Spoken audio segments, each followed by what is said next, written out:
Good afternoon, everybody.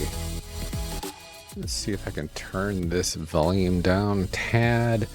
I am back on a Sunday at all that, and I am here seemingly by myself, but that's okay. We have some Pandas Talking Games to edit today.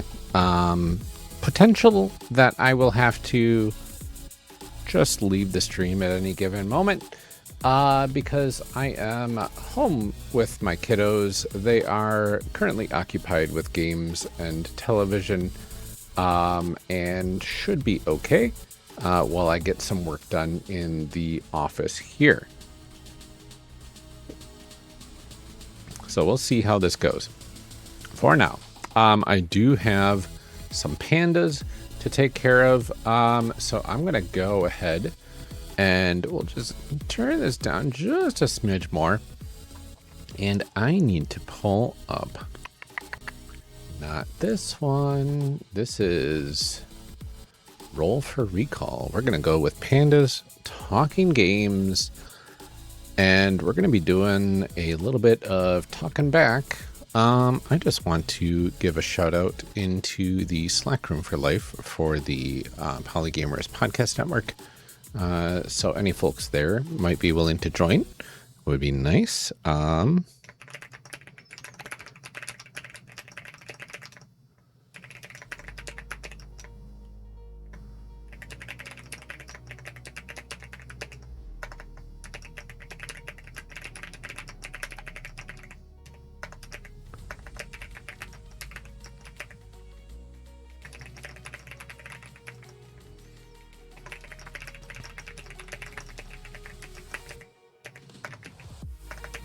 Sneak peek.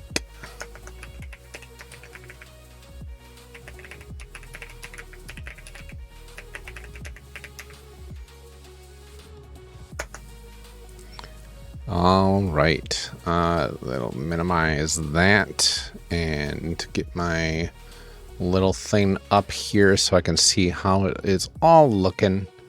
And you know what? I'm gonna put myself into vertical mode over on the other side and see how that looks as we go. Everything is looking fine. I think the music is still just a tad loud, and that's okay. Hopefully not too loud for the folks at home. That should be fine. All right. Let's see where everything else is sitting at. Looks like we're good on all the other fronts. So let's buckle in and get started. Here we go. Yeah. I have clicked. I also need to put down this fidget toy. Yes. That Is makes it a lot of clicky? noise. Clicky fidget? Yes. Not cool. Not cool. Okay, let go. Parted with it. Hello, Ryan. Hello. You need like squishy, quiet, squishy fidgets for this. Yeah. I don't have any squishy fidgets, so I have to leave all my fidgets alone right now. I learned at my therapist office on Thursday that I like the spiky ones, and I need some spiky. The one that like kind of hurts you a little? Yeah, I mean, it's not really. It's just it's definitely a sensation. I'm shocked. Oh gosh. I've had my eye on the nose for you for a while. She had a bunch of different ones that I could try messing with. Like the kind you can squeeze in your hand, like the little... Yeah. By the time I left their office, I had little divots all over my hand. Oh no. It's pretty funny. Shocked. No. Anyway. Hi, Ryan. Hi, Ryan. Hello. We need to pull up the pandas files here so we can get the bloop in there. And that way we are all set. Anyway. Hi, Ryan. Hi, Ryan. Hello again. Anyway, it's I think we're good to go. I think we have everything we need, right? Yeah. Well, we need to do the counting and the quiet and the... No, I know. I don't know if there was anything we needed to convey to Ryan, but I don't think we I did. don't think so. Okay, very good. All right, here we go then. Let's get our audio aligned. Are you ready? Mm-hmm. Okay. So we don't need that part. 1, 2, 3. 4. That seems relatively aligned. All right. While we are in the silence. Okay. There we go. The only thing I can say at this point is like my AC is not on. That would be the only additional background noise that might appear. It's is, fine. if my AC kicks on, which could happen. It might. I feel like our mics are not professional, but Sensitive that enough? means that they are directional, which is by intention. Yes, my AC vent is right there. Yeah, mine is down at my feet, so if mine comes on, then my feet freeze, and then we have to go back to our conversation about that band that toured with the Ditch Lilies for a Yeah, while. vent magnetic. Vent Magnetic, yeah. Fully aware. Yeah, that's a callback. Mine will kick on and will rain cold air down upon me, which is lovely. Sounds great, like waterfall chicken, but like cold air. And Yeah, What? that's a thing we learned about. we should move on from this completely Let's get into the show. nonsensical Right? conversation. Yes. All right. All right. So here is the actual beginning of the episode, but we do need a little bloop. And actually, I'm just gonna move all these guys over. There we go.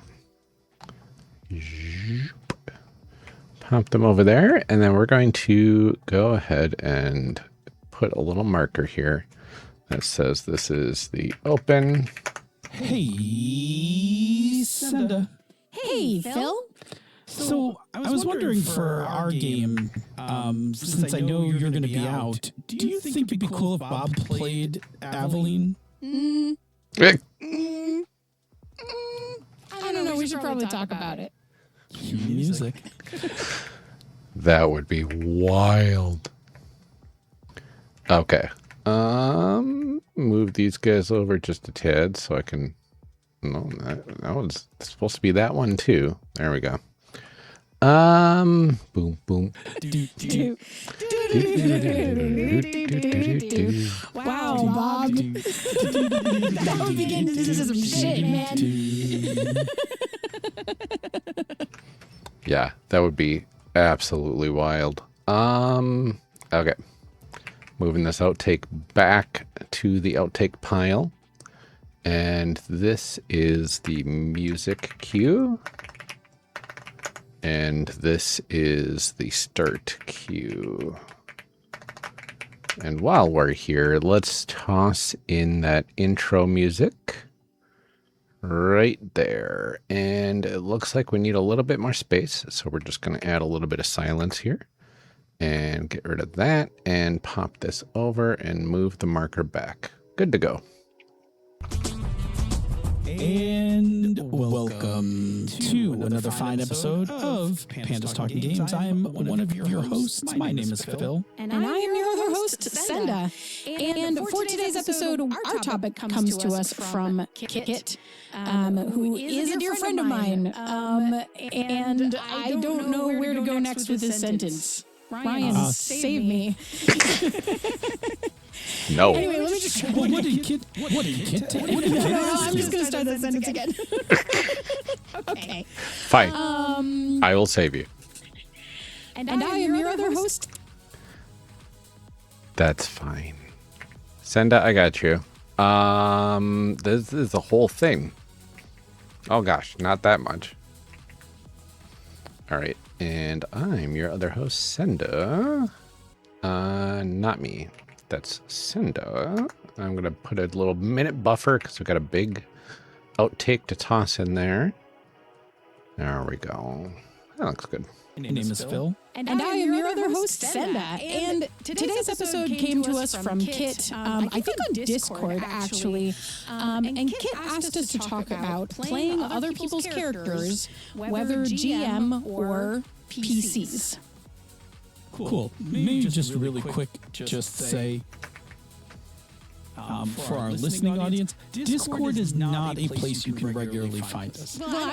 Kit is in Senda's gaming group, and was just chatting with us via Discord. But when you say like our question came in via Discord, it makes it sound like other people have a way to do that. If you know us and are friends with us on Discord, of course, by all means, send in your questions that way. If not, at the end of the show, we're going to tell you how to send in your topics and questions. Yeah, I'm going to actually say I'm actually really, really good at checking Discord and really, really bad at checking other social media. So, like, if you can find me on Discord and you want to get a question in, that's actually a really good way to find me. Not so much Phil. Phil isn't really on Discord. Yeah, I only use Discord for very specific things. I have it, and I will check it. Like, I'm all over the place on Discord. Yeah, I know. That's because your LARP group and stuff is on Discord. No, but I mean, many LARP groups. I'm all over the place on Discord. If you can find me on Discord, send me some. It's very good for organizing stuff. Okay, cool. Anyway, go back to Kit's question. Sorry, Kit's question, which was, to repeat so that we can get into it, playing other people's characters, whether GM or PC characters. PC characters. That was redundant. By the way, The ATM machine. Sure. By the way, just going to tell you the name of this episode Yes. is Are You Down with OPC? We've already used Are You Down for other episode Yeah, but this names. one's so good. Are you down with other people's characters? It's so good. You got to give me this. Okay.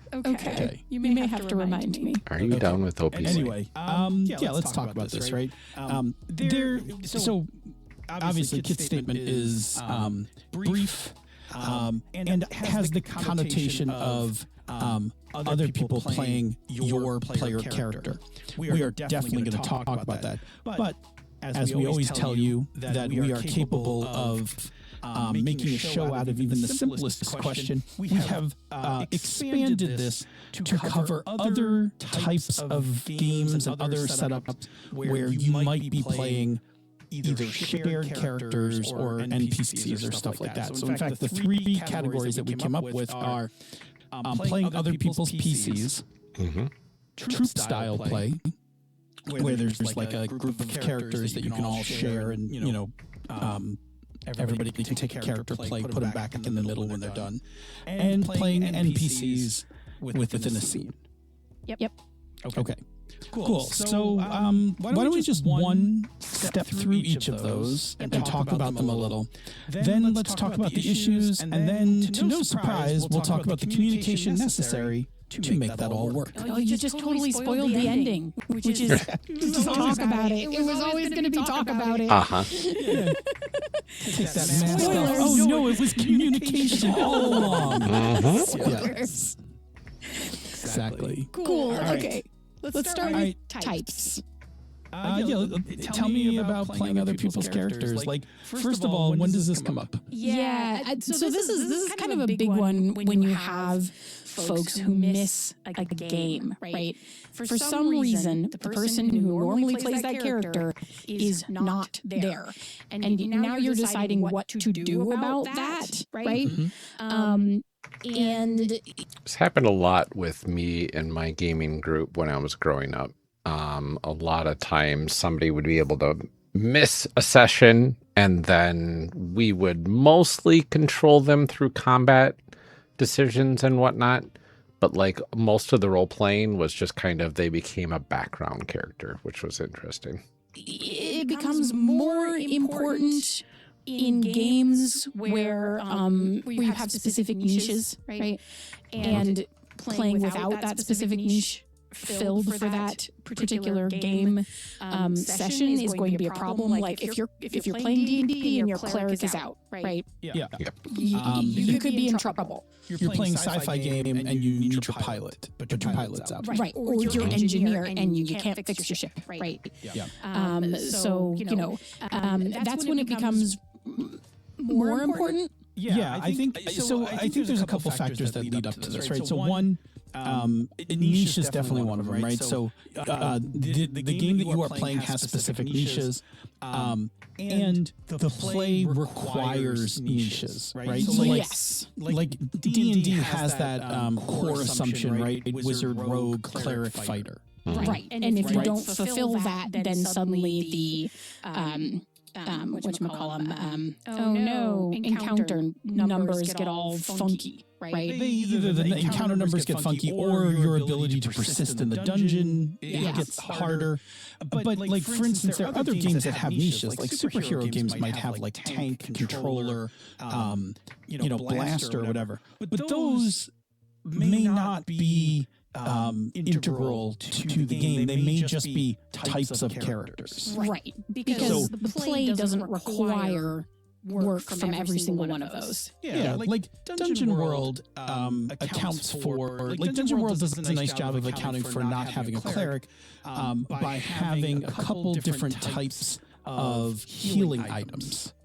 Right, so there are potions, there's bandages, there's like a couple grades of that. And so could you do without your cleric for a period of time? Absolutely.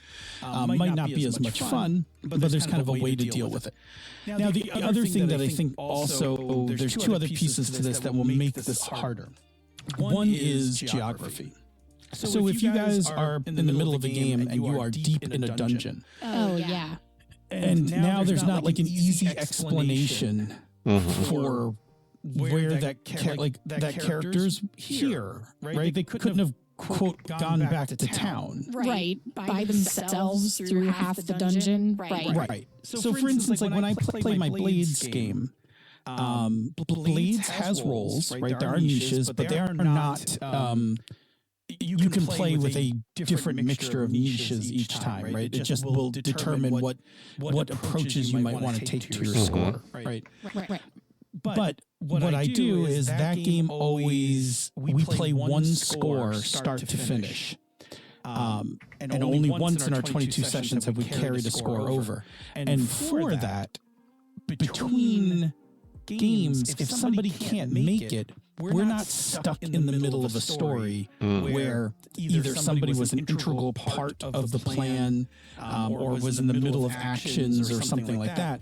They just aren't there that day. It's like a string of one shots. That particular score, and the group, like, we just don't have to have somebody else play the character. Right. If you are playing something the opposite of that, right, where a character is embroiled in the story, there isn't a convenient way to, quote, leave them at town, etc. Now you're getting into this place of like, what do we do with this character? Right. Now you're talking like you're the heir to the kingdom, and this entire story is based on your character coming home to confront their, I don't know, father or something, right? And we're approaching the castle, and you're not there. I mean, honestly, we're getting, the more extreme, when you get to the more extreme version of what you were just saying, you're really at the... We just don't play. Correct. We're just not going to play. But let's say that we're on our way to the castle. Somebody else is the king's son, and you're the cleric, and we're potentially expecting some shit to go down. Now we're down to like should somebody play the cleric while we're not there kind of thing, while they're not there kind of thing. Yes. Okay. So. All right, so that's the other person play the OPC, right? It's a case where the player isn't available, play needs to continue, and that there isn't either a good excuse for getting rid of, like pushing the character into the background, or there is a direct need to have the character in some capacity participate in the game. Right. Okay. Yeah. Talk about troop playing. Yeah, so troop style and playing characters within the troop. So when we talk about troop style, we are talking about there is a pool of characters from which you can pull. I don't think I've played this way before. Most of my experience with this style of play has been a game called Yes, that you can find in the anthology Love and Resistance by Gwendolyn Reichel. Nope. He changed his last name. Gwendolyn Eberhardt, and by Gwendolyn Wright. Well, that was... Didn't mean to slow everything down there. By Gwendolyn Eberhardt, and because we played that game a ton, right? And every game that you encounter troop style play in may approach this a little bit differently, but we're talking about characters that might not be, quote, yours, right? Or they specifically aren't, quote, yours. Yeah. There are a pool of characters. They are communal, and I'm going to pull one out. Yes, for example, actually has a rule in it where I cannot play the same character in 2 consecutive scenes. Right? There has to be. Yeah, when we get to issues, that's going to address one of them. It addresses one of them, and I suspect that's why that rule exists. But anyway, we'll get there. So this is cool. You know, we're setting up a scene, and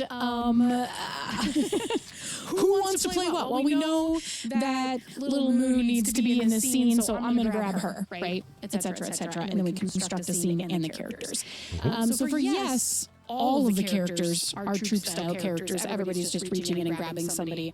For other games, they might not be all of them, right? I know there's games out there where it's like, you know, one person kind of has their PC that is theirs, and it works more like a normal PC ownership scenario, right? And then for that story, everybody else, you know, troop style picks out a secondary character for this, you know, particular plot line. Yeah, so those are like hybrid versions, right? Where some people, one or more, are going to play their PC, and other people are going to play like one of the communal characters. So, for instance, you can do this.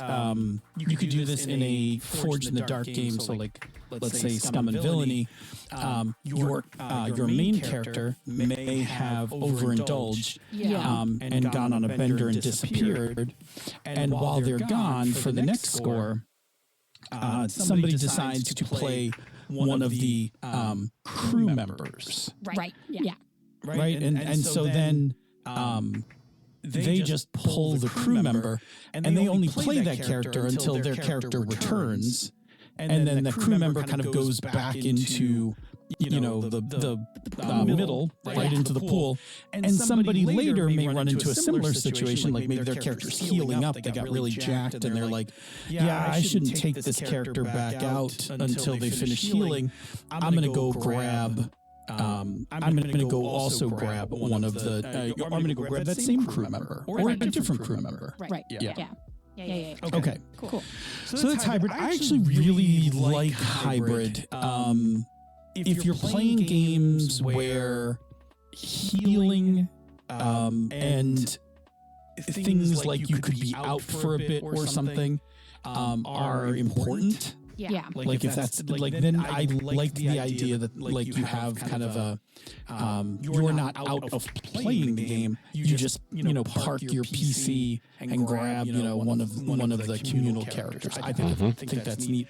There is, Ars Magica also does this, but I think in Ars Magica, the way it works is that I think the grogs, they're called, aren't communal. I think everybody makes a wizard, I forget what the second tier character is, and then grogs.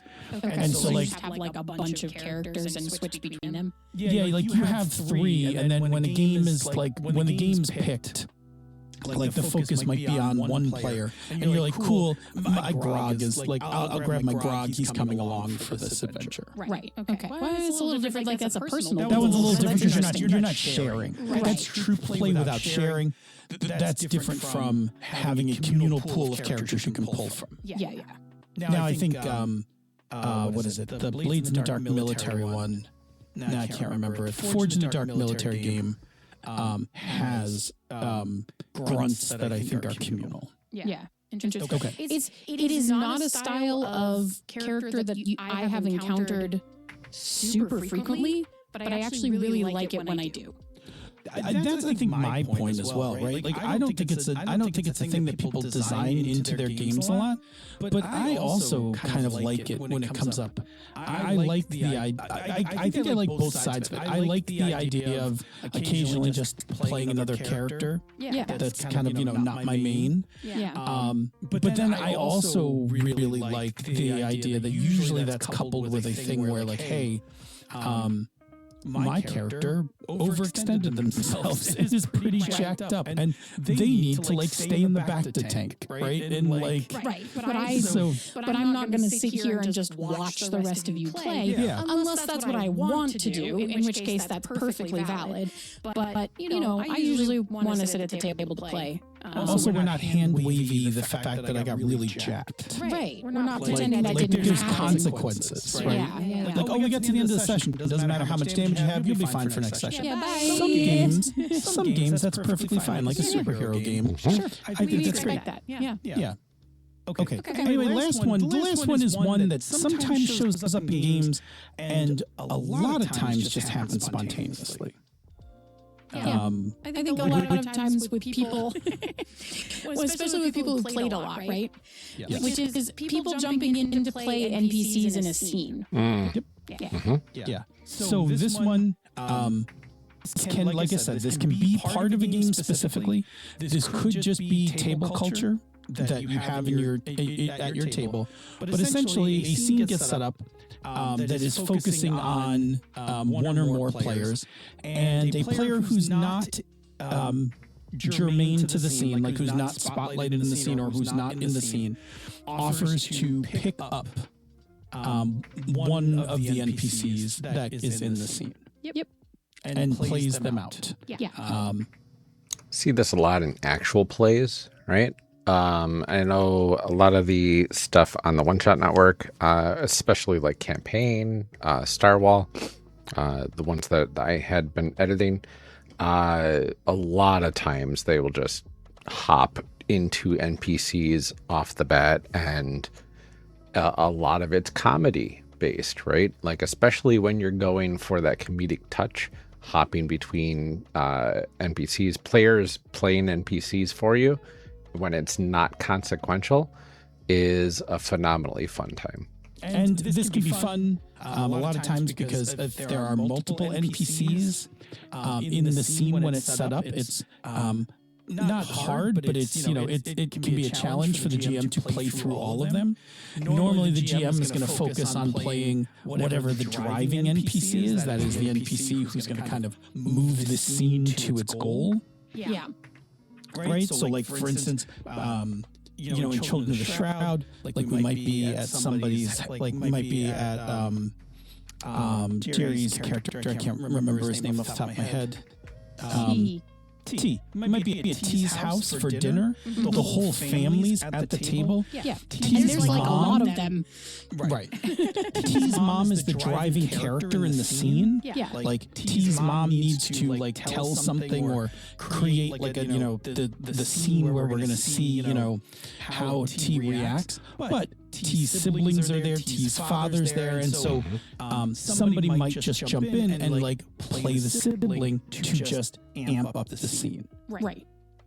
Yeah.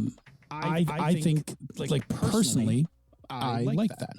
I really like it too, right? Because it also gives you opportunities as a GM to interact. Yeah. Like so, and we can see NPCs interact more easily, right? Than like you as the GM sitting there having a conversation with yourself, which is a thing that I try desperately to avoid doing because I think it's frequently boring for other people. I will go to third person. Yeah, I will just go to third person and be like, well, they talk about this for a while.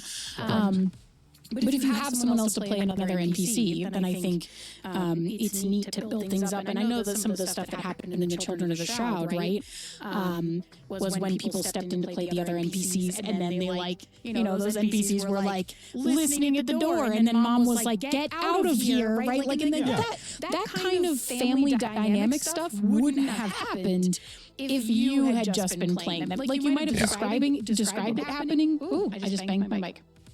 You might have described if you had just been playing them. Like you might have described it. Like you might have described it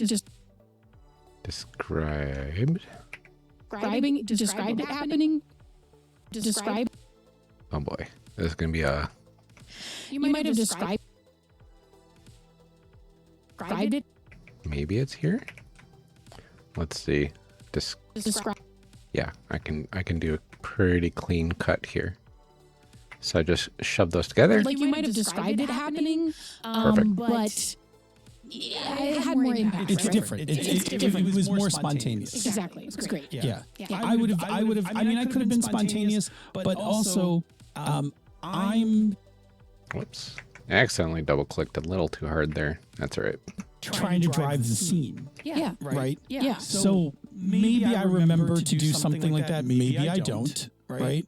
But when you have other people in the scene, right, they can do all sorts of things, right? They can add color to that particular part of the scene. They could start a sidebar to just make things funny. Yeah. Right? They could add levity. They could add seriousness. Like they could do a lot of. They can do a lot to enhance the scene. Yeah. Beyond what, like you said, beyond what you can do by yourself. Yeah. Yeah. So I'm actually a big fan of it. I don't actually make it a requirement in my games, but I also will never block it when it comes up in my games. Yeah. So, yeah. All right, good. All right, so let's talk about some issues, right? So, I also don't have much experience with that form of play either. Like most of the NPC stuff that I've played with as characters, as a player, in most of the games that I played in, almost exclusively the NPCs have been GM controlled, and it was you're responsible for your character and your character only. It would be really interesting of an experience to try my hand at a game where the players are hopping into other non-essential NPCs. I think that would be kind of fun. there's reasons for all three of those. But let's talk about there are problems with all three of those. So starting back at the Maybe challenges. challenge is fine. Let's say Problem is a challenges. thing that can also be overcome, but I like challenges. Challenges is a thing to be overcome. Yeah. Okay. Yeah. So starting with another player's character. Yeah. Sure. I mean, this one's very fraught. The challenge here all falls under. We're going to give a bunch of examples. They all basically fall under one thing, which is the agency issue. Yeah, there you Yes. I am not running my character. Now, Yeah. when I am not running my character, when I'm at the table, like, oh, a mind control spell, right? Sure. I still hate Fuck it. you. Yeah, I still hate hate it. Right? Okay, I not still. I think it's the reverse, right? Oh, you hate it even So- more? I hate if I lose agency of my character while I'm at the table. Yeah. If I don't have agency of my character when I'm not at the table, Yep. it is terrible. Now, part of this is a me thing. Part of this is a somewhere between neurospicy autistic and only child of like, I don't like people touching my stuff. Yeah. Well, this is why you need the agency of discussing it with your group, right? You need to give the permission of, yeah, I'm gone. I leave my character in your hands or this specific individual's hands specifically. And then they can do that with that trust in mind, right? Right? I don't like people playing. I don't like people playing with my toys when I'm not there. Yeah. Like you may play with them wrong, Yeah. right?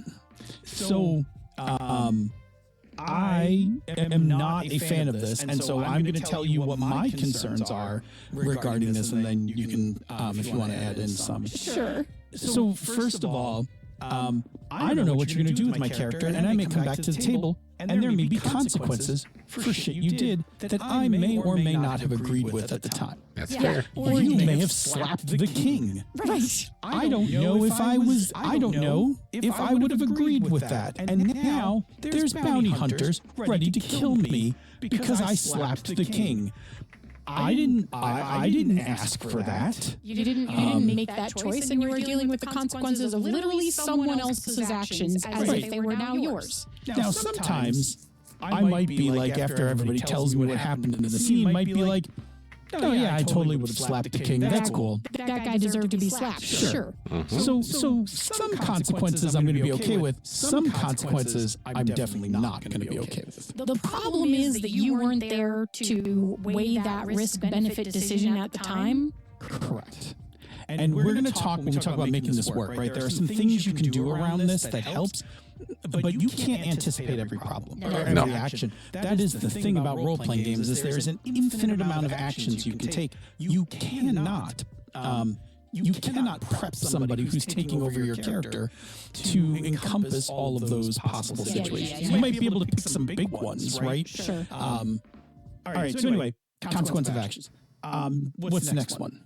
Yeah, expenditure of resources. Oh, yeah, man. I had 3 charges left on my wand of fireballs. Yeah. What the fuck? And it's gone now. It's gone. And you used it to hunt squirrels. Right? Oh, like, man.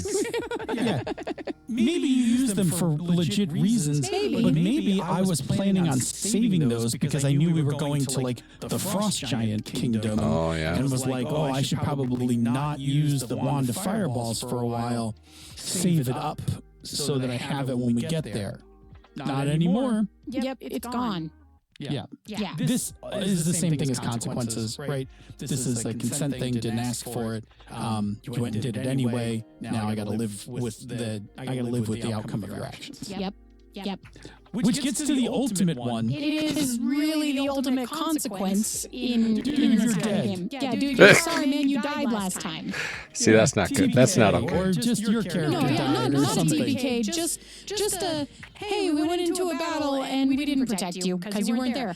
I am currently being the like worst possible table Yeah, that sure. you could leave your character with because I know that there's stereotypes out there that are like, Yeah. if you don't show up for a game, your character will die because we're going to use them as a shield, right? Like, But even under the most reasonable situations, hey, we got into a battle, we tried our hardest, you just, a bad saving throw, and, you're dead. you're dead. Yeah. And you died Sorry. really heroically and really beautifully. Okay. Sure. But at the same time, I wasn't A, there to make the choices, and B, there to try to save myself, and C, there to get the emotional resolution to this character no longer being playable. I think that's probably the worst part is like if you've built up this rapport with this character over years, especially, and you are not there for their final moments,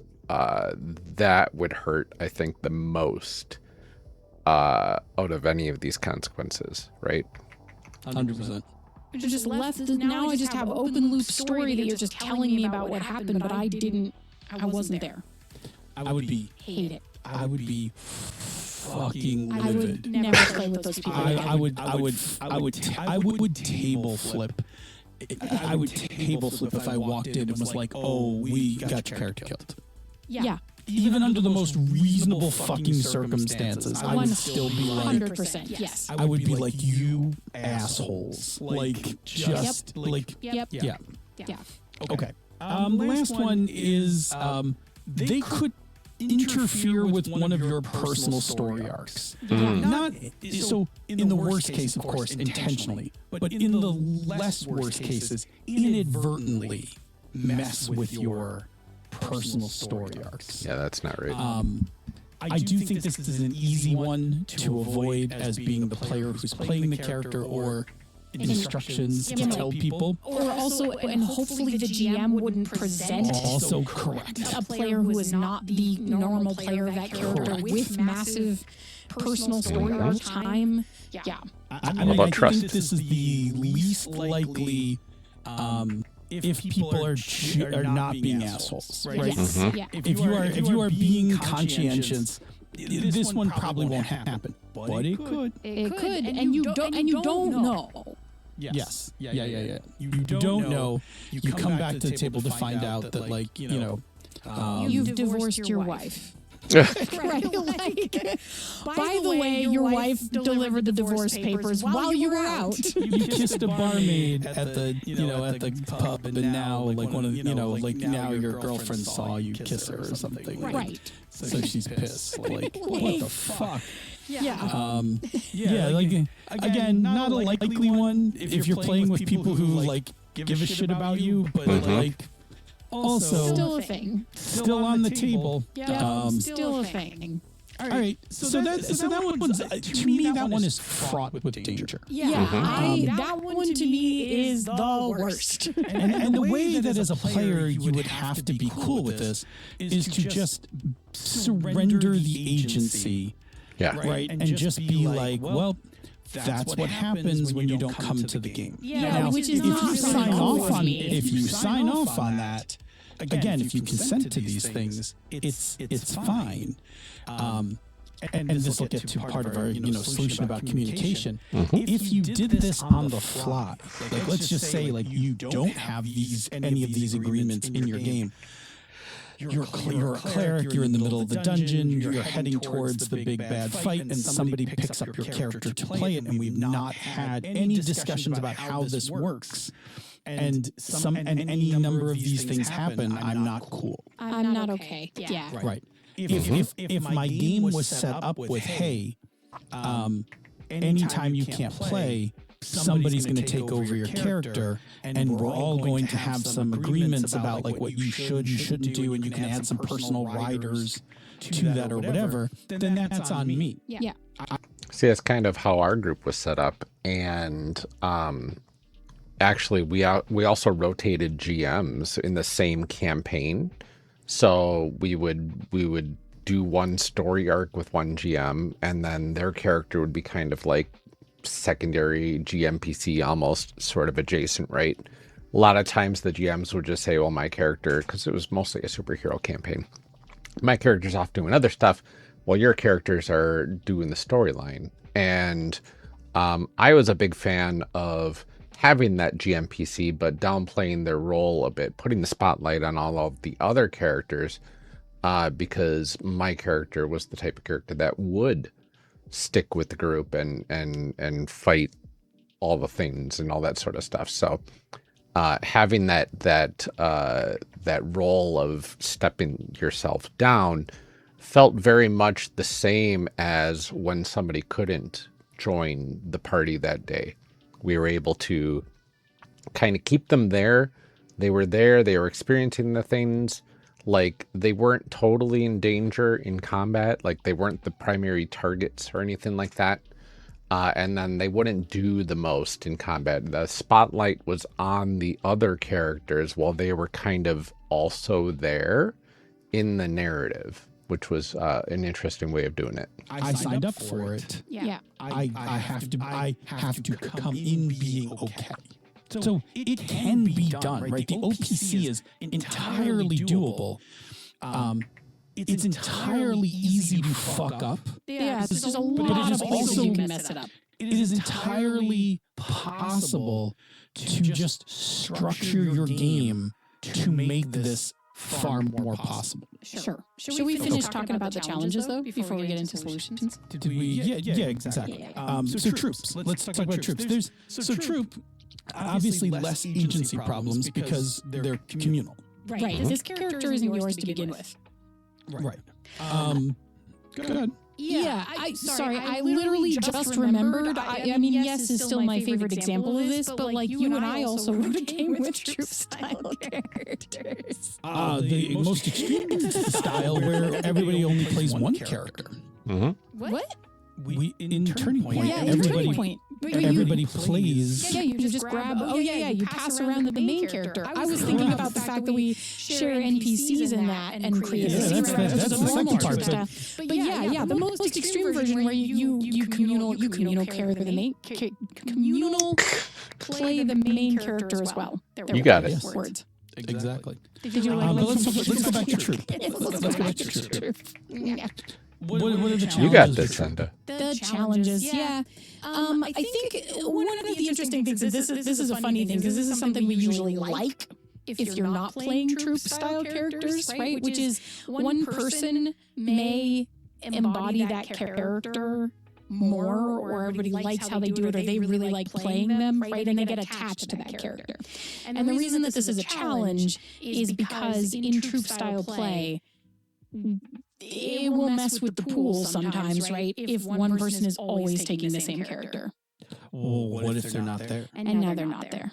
Yeah. Yeah. So the thing with true, I do. I don't think it's a huge problem, but like sometimes a character, and I've seen this happen when we play Turning Point with the NPCs, is that somebody winds up like somebody did like a really stellar job playing that NPC like at a pivotal moment. Sure. And now we all are We like, all just we pass that name back to them again. We're like, you need to be them again. Yeah. Mm-hmm. I don't think that in and of itself is a problem, but the problem is, yes, what if they're not there? Yeah, now somebody else is going to play, and everybody's like, That's fine. I guess the problem is if the character stops feeling communal. Yeah, I think that's what we're dancing around and finally really saying. Right, yes, correct. If the character stops feeling communal, you've created an actual problem in your troupe. Yeah, but you've created the now you're playing someone else's character problem. You're moving it into the OPC. Yeah. Right. You've moved from we're pretty loose about who plays what and it's usually not a big deal into but it is a big deal if someone else plays. Right, but Jonesy's Bob's character. Right, exactly. Jonesy's Bob's crew member. Only Bob can play that crew member. Right, exactly. Yeah, now we're back to OPC.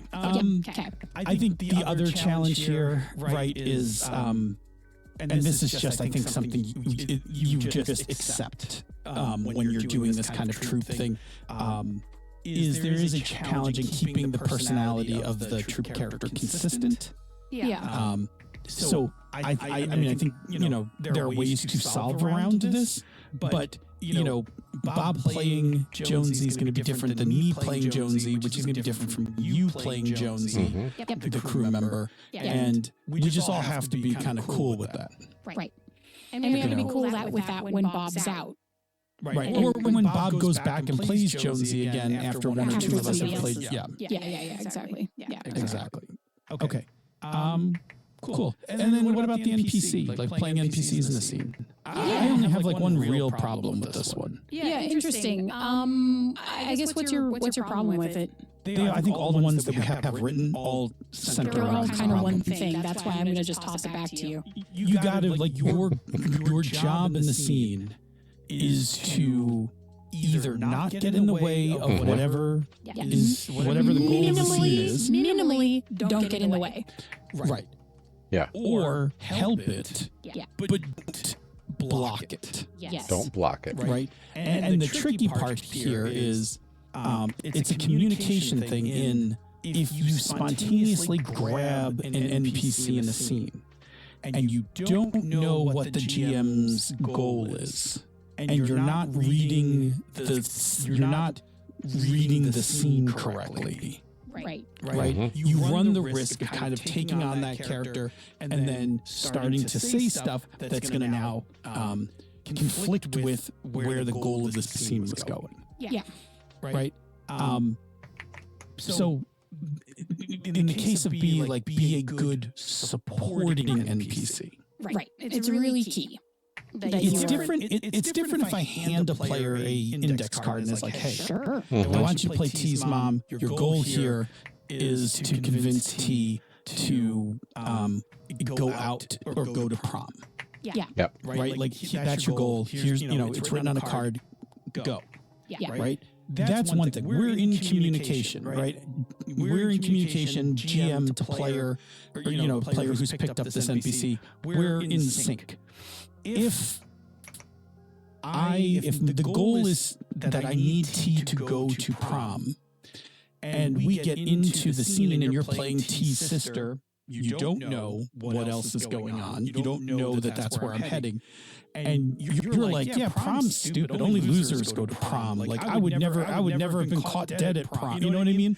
Like now, that's not necessarily blocking me completely, but it's working against where you're trying to go. Yeah. Or it could be like, hey, you know what? Prom's stupid. Why don't you go out with me on Friday night? Now it could be a problem because there's major stuff happening at prom. Mm-hmm. Yes. Right? Like I needed there to be some tension around prom, not you've just pulled the character into a completely other event. Right. Different plot line is now happening for T.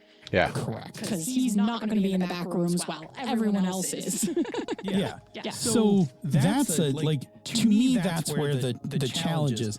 The people who are good at this read the scene well. Like Sneezak is very good at picking up NPCs. Sneezak is also very good at kind of reading where a scene's going. Yeah. Right. And either knows how to kind of stay on the sides, or kind of knows how to nudge it to just make it more interesting, but never block it. Yeah. And that's not to say you have to be super good at reading scenes to get into this. You should try it because it's a skill and you learn that skill. But you should, if you don't know what the goal of the scene is, don't make one. Yeah. You're playing a background character. Yes. Right? I think the key thing, but this is actually, we put it up here, but this is actually a solution to me, right? Is when you're picking up NPCs for a scene, maybe don't default to grabbing the main one. Yes. Right? Yes. Maybe In fact, as a GM, I'm inclined to tell you, no, I'm going to play that one. Yes. Yep. Right. So in the case, I would not let somebody jump in and play T's mom if my goal is all right. So it's just a slightly longer explanation here. Okay. We're having a family dinner. Yep. Because I need T to go to prom. Yes. But already T has expressed he's not going to prom. Yes. Now this didn't actually happen. No, this didn't actually happen. We're just using pieces here. Yep. Okay. So I have a scene where I need to get T to go to prom because everything else is going to happen at prom. And I just need him, as long as he's in the building, when shit goes down, then he'll get swept up into it. I'm fine. Okay. So I build the scene. I'm going to use T's mom as the driving force. I'm going to tell this really cute story about T and T's dad, or about T's dad and stuff like that, as a way to kind of coax him into going. Right. To grudgingly agree, a little bit of mom guilt, a story, whatever. Because moms can do that, right? Yep. And then, right, so that's my plan. So as soon as I get that scene set up, if somebody's like, oh, I want to play the mom, I'm going to be like, no. No. Yeah. Right? I'm going to play the mom in the scene, and then other players can jump in and play something else. A person who is good at this will kind of wait to see how the scene sets up, and then jump in. That's actually one of the things Chris does really well, is he kind of waits for the scene to unpack itself a little, and then once he kind of sees it take shape, then he knows who he can slot in and grab. So that's all I would say is the main danger there is, and again we talked about solving it, but the main danger there is that somebody blocks the goal of the scene. Yes. Decides to play an NPC who decides to argue against making peace. Right. Right. When your goal is that we're going to wrap this up by we were hoping to make peace. I mean, obviously characters can decide to do whatever they want. Sure, but at the NPC level, but at the NPC level, NPC goals are created by the GM. And so when you jump in with an NPC who has an opposing goal to the NPC goals that the GM has, things can get messy. Absolutely. There's a lot of improv tips in here, especially. You could go all in with yes and, right? And say, okay, well, now this NPC has done this weird thing. Let's see where it goes. And then kind of play the scene from there. And especially if you're playing in a game that has a lot of that extra comedy in it, you're able to kind of play off of that. And then now you've got this weird, comedic dichotomy happening that is kind of showcasing the absurdity of how wild that choice was for that NPC. I can't even think of an example off the top of my head right now, but there's a lot of potential there for a lot of funny stuff to happen, as long as it's understood that it's not going to totally derail where things needed to go or where things were desired to go, right? Absolutely. Instead of saying, hey, boss, I don't think we should make peace, they just draw their gun and shoot the other, somebody on the other party. Right. Look, solve the peace problem. Yeah, now we're not doing peace. Let's go. Yeah. Exactly. Yeah. Okay. I think we're on the same page. I think we're on the same page for that. Yeah. Okay. All right. Making But it work. all of this can work, right? Like none of this is off the table. All of it's possible if you kind of set it up correctly. It's all about the communication. We're going to refer to this as session 0 stuff, but honestly, you could insert this in any place where you stop playing and negotiate, right? Yep. But session 0 would just be to set it up for the start of your campaign. But again, any of this could be set up at any point during a campaign. Session 0 is like a state of mind, man. Yeah, you might do it in the middle of the game. You might also be like, hey, Bob, we know you're not going to be here next session. Let's have a quick chat about what that looks like, since we need to have your cleric with us. 100%. Right? As long as we stop and negotiate it, right? Yeah. All right. So everything we're going to talk about, we're going to frame it as session 0, but just like Senda said, these are kind of things you can just have in between sessions, before, after a session, that kind of thing. It's the communication that's important here. That's key. Yep. So the first one, which I think has to do with OPCs, right, is talk about, like, I do this in my session 0, right? What are we going to do about players who can't make it? Yeah. I mean, just decide up front, what are we going to do with players who can't make it? Because maybe you just dodge this entire issue by saying they're not there or whatever. They get sucked into a magic bottle. Whatever it is. They mark, right? If you've seen the gamers, right, they're marked. They just get pushed to the... So, they're either not there, they're in the background, whatever, but, like, you can decide that. Right? You can solve this also with quorum, right? Quorum won't solve this problem completely because depending on what you set your quorum at, right? So for instance, if you set your quorum at, we can, like, everybody has to be present to play, then just expect that from time to time you're going to have canceled sessions. Yeah. If you set your quorum at, we got to have 4 out of 5, now you need to decide what to do with what you want to do with this project, right? If you're going to do other people characters, right, then there's probably, there's 2 questions. One, who gets to play the other character? Does it become an NPC or does it get handed off to a player character? Yeah. Right? All the things we talked about, agency and all that, are the same problems regardless of whether the GM is playing that character or whether another player is playing that character. Although, it could be different for someone. Like if I said, I'm not going to be at this next session, Phil, you're going to play my character. Right? Oh, well, that would be the next part, right? Who gets to pick? Who gets to pick them? Yeah. Okay, sorry. And then what guidelines? Yeah, because now, but like, I can have a conversation with the whole table about like what's cool with my character, but if I know who's going to play them, I can have a more in-depth conversation if I wanted to. 100%. Yeah. All right. Also, you can have, again, you can set some expectations like, hey, when somebody's going to pick up a character, and play the other character, like no tip of the spear, right? Like there's like that character is a support character. We only use them for support stuff. Like the wizard will only cast spells that kind of help out the the party. They're not trying to rack up kills on their own. The cleric is going to be primarily for buffing and for healing. Yep. Right? We're not going to send them out on the front line battling, that kind of thing. They're not going to tank this session. Yeah, we can have those discussions, right? Hey, by the way, and also you could be like, yeah, look, I'm not going to be here. Hey, don't touch that wand of fireballs. Yeah, I need it. I've got 3 charges left on it, and I'm planning to save it for when we get to the to the frost giants. Like, oh, okay. Got you. Unless there is no other option, right? Right. The other thing I would honestly do is I personally would just make a rule, provided again no tip of the spear. The other part would be unless it's a TPK, your character can't be killed. Yeah, while you're not there.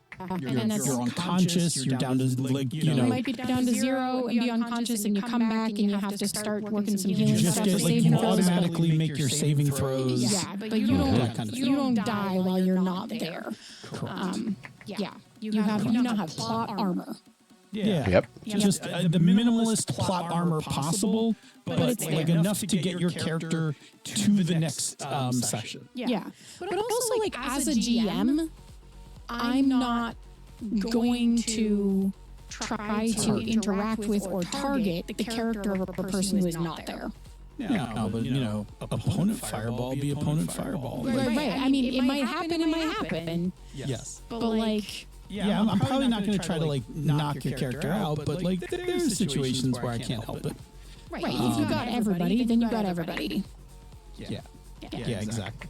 So the other one is you had talked about individual character versus GM. The other one is that it could also be a group decision. Like, hey, we're all going to take ownership of this character.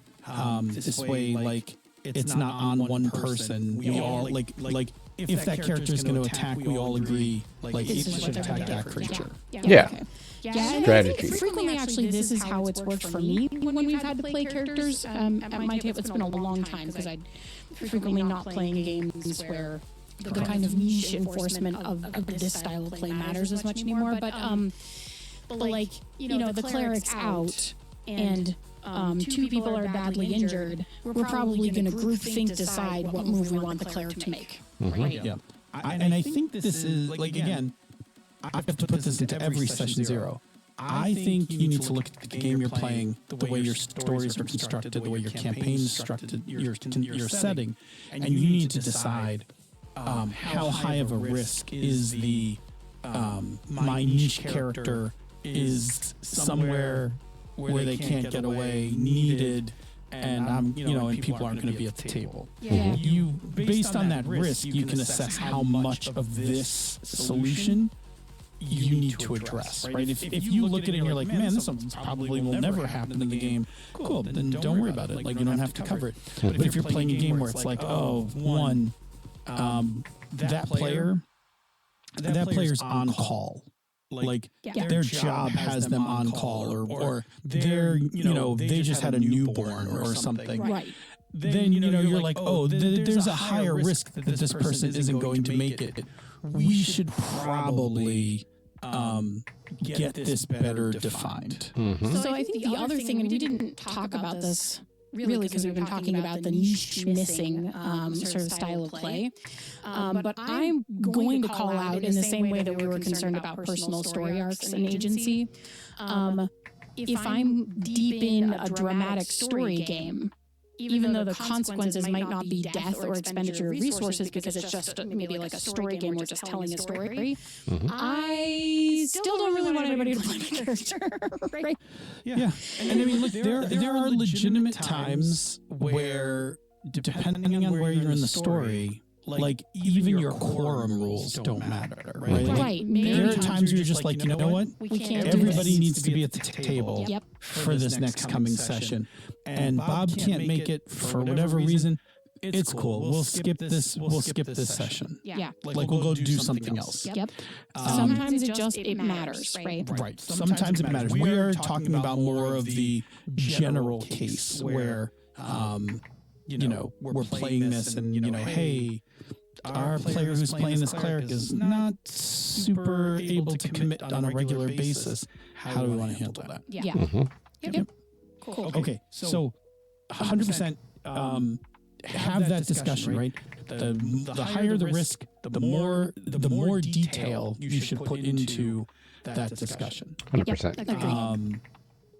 And then after that, I think that and that one's for the OPC. I think the NPC one is basically what we said when we were talking about some of the issues about how to work around them. And that can also be a session 0 thing, right? In the session 0, you can simply say like, hey, we are going to do, I would like people to jump in and play NPCs. Yeah. Specifically, I need you to play, I want you to play background NPCs. Right. Yeah. I think it's important to potentially set up how that conversation works when people jump in. Like, are you cool if Chris just starts taking over a character that you already know is in the scene, right? Mm-hmm. And sometimes, like, you know, if its little sister comes up from downstairs and gets yelled at by mom and then leaves again, like, okay, like that was flavor. That was really cool, right? But And again, I think this has a lot to do with you don't necessarily know.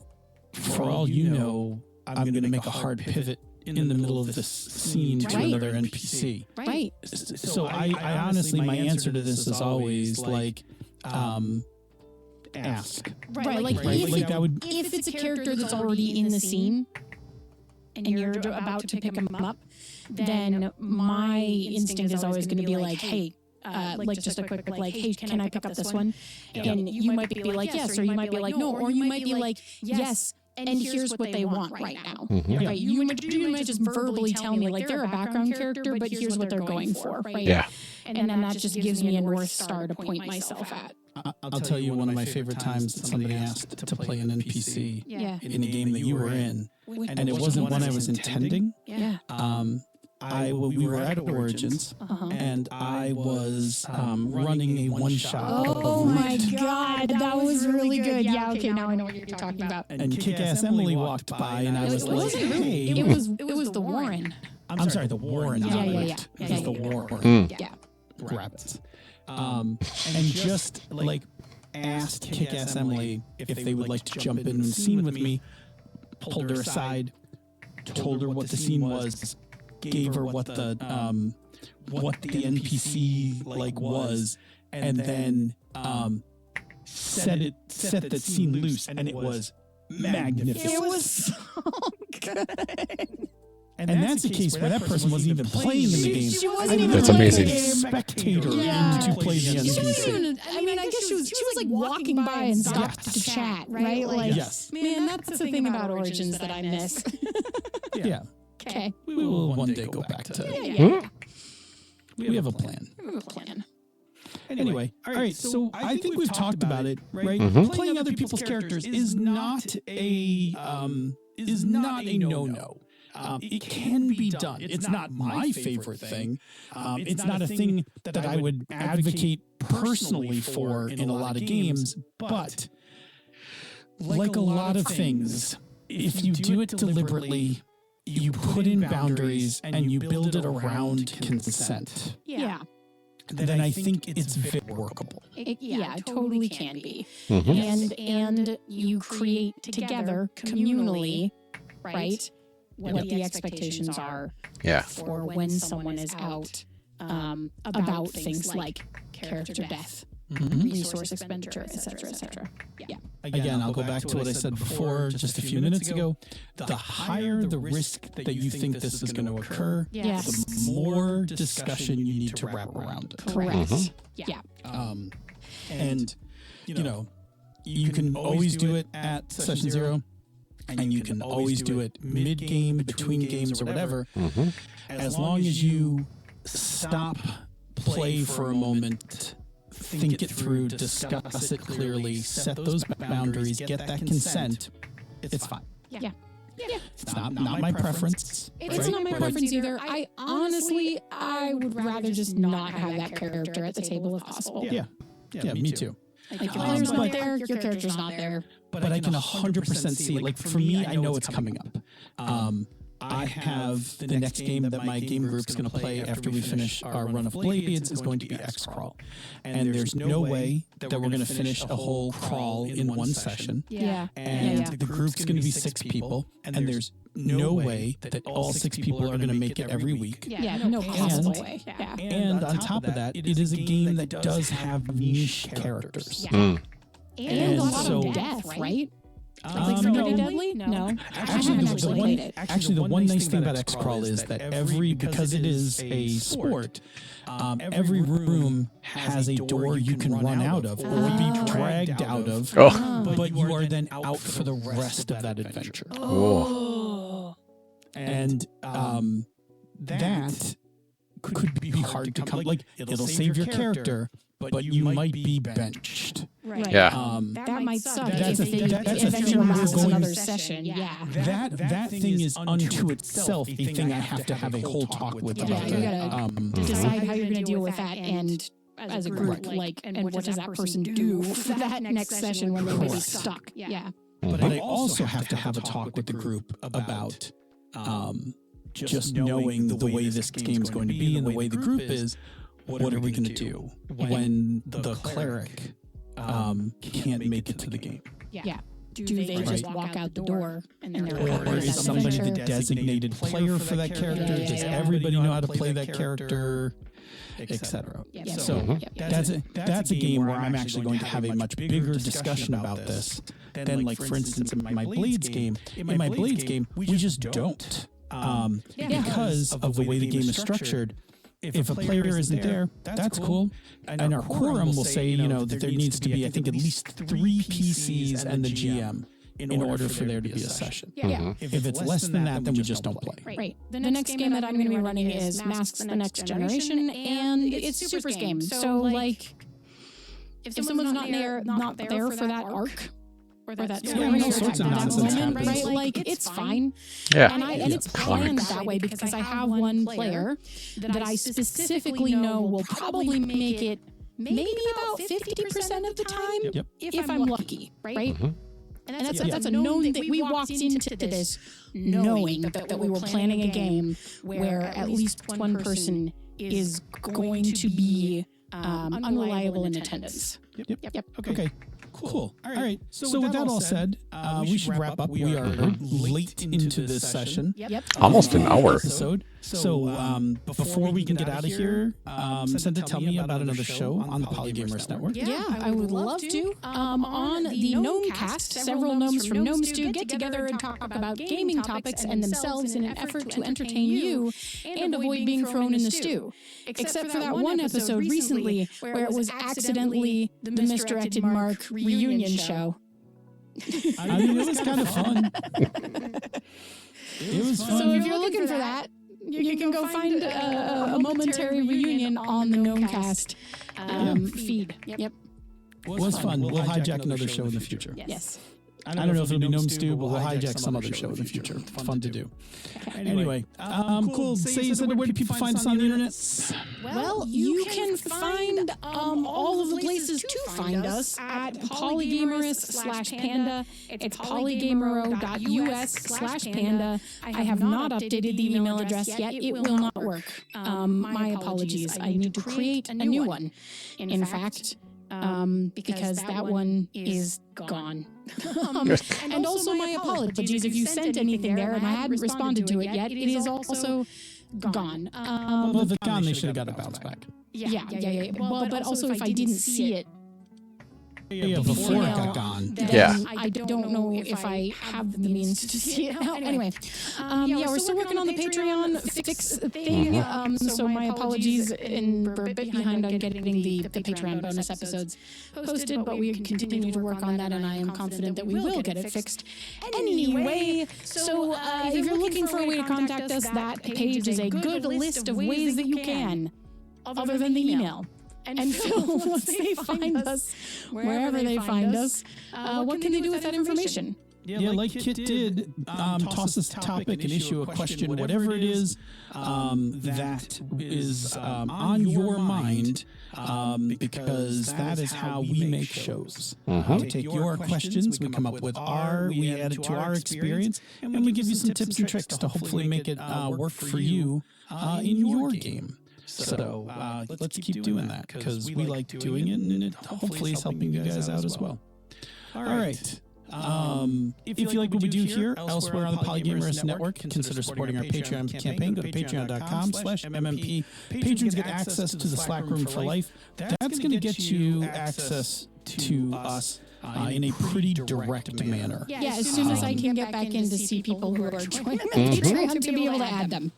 Yes. But if you are a member of the Patreon right now, your fastest method to deliver us a topic is just hit us up, DMs, or add us in a channel.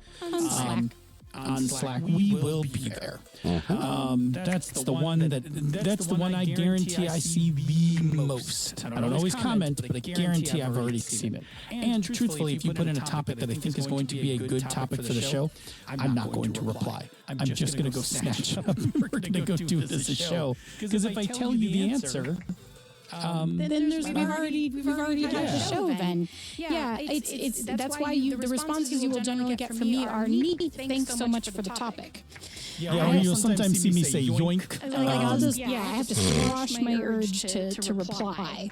Other people in the Slack community will reply, and that's great. I love when other people do that because you'll then get kind of some immediate answers. But I also will then not look at any of those because I don't want to just repeat to you what other people said. Or if I do, at least I did it originally. Right. Anyway, we're getting way off track here. Yep. Send us your topics. If you're part of the Slack community, that's how you do it. The other benefits of the Slack community are just some cool people to chat with on a variety of topics. It's not just gaming stuff, but it can be just gaming stuff. So if you are a patron, thank you very much. It does take money to make this thing happen. Hit the shuttle right on accident. Sorry about that. How this thing continues to happen year after year. So thank you very much. If you're unable to be a patron, there's still a thing you can do because putting shows out is only as good as our capacity for people to listen to our shows. And so there's one more thing you can do that can help the listen side.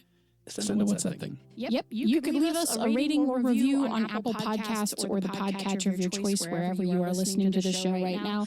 Or you can just use word of mouth to let someone know about our show, because we're really bad at search engine optimization, realistically. So we really appreciate it when you send people our way, whether that is a stranger via a review or a rating, or whether that's someone on Blue Sky saying, I'm looking for, a talkie podcast about RPGs. And you go, awesome, I got this system agnostic conversational card talk show for you, right? We really appreciate all of those things. We see you, we love you if you've done this. We know that other people listening to the show are direct beneficiaries of folks doing it for them. So thank you to everyone who keeps doing that. Yes. Very good. Say Senda. If Bob wasn't to play Aveline, could he play one of the other carnations? Maybe.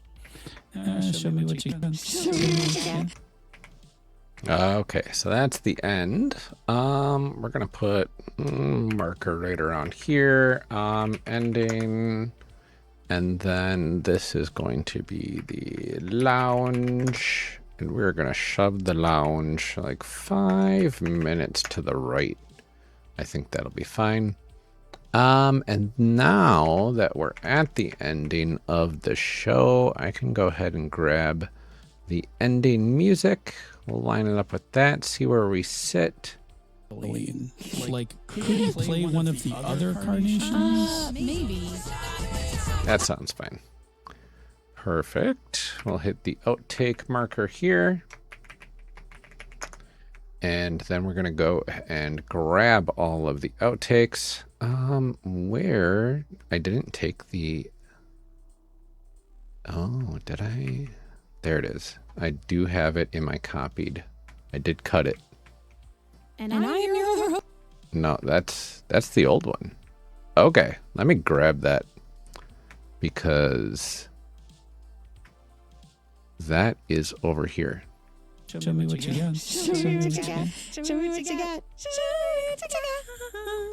We're really picking on Bob this episode. There we go. I don't know why I didn't grab that in the first place. That is pretty wild.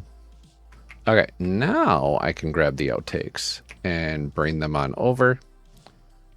Shouldn't be too bad. Back over to here. Be pushing us to 1 minute and 4 seconds. 1 hour and 4 minutes. Sorry.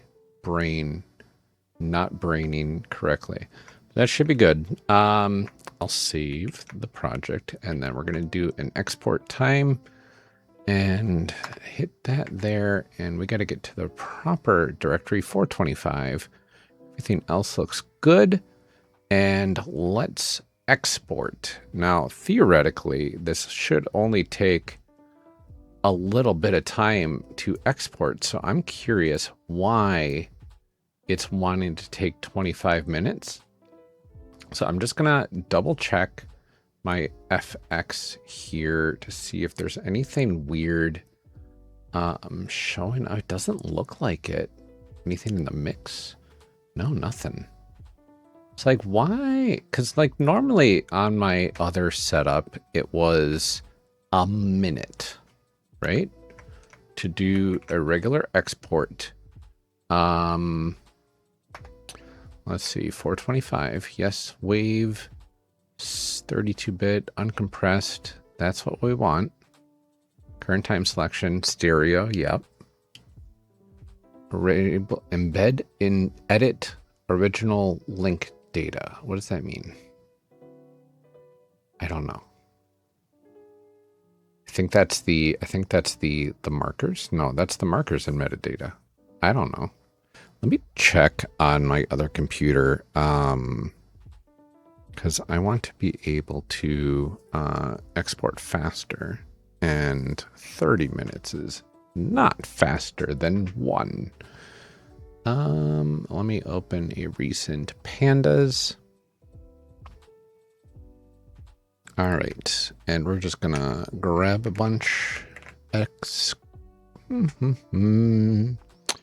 Let's see, source channels, source bit depth. Yep, that's all the same. That's all the same. That's all the same.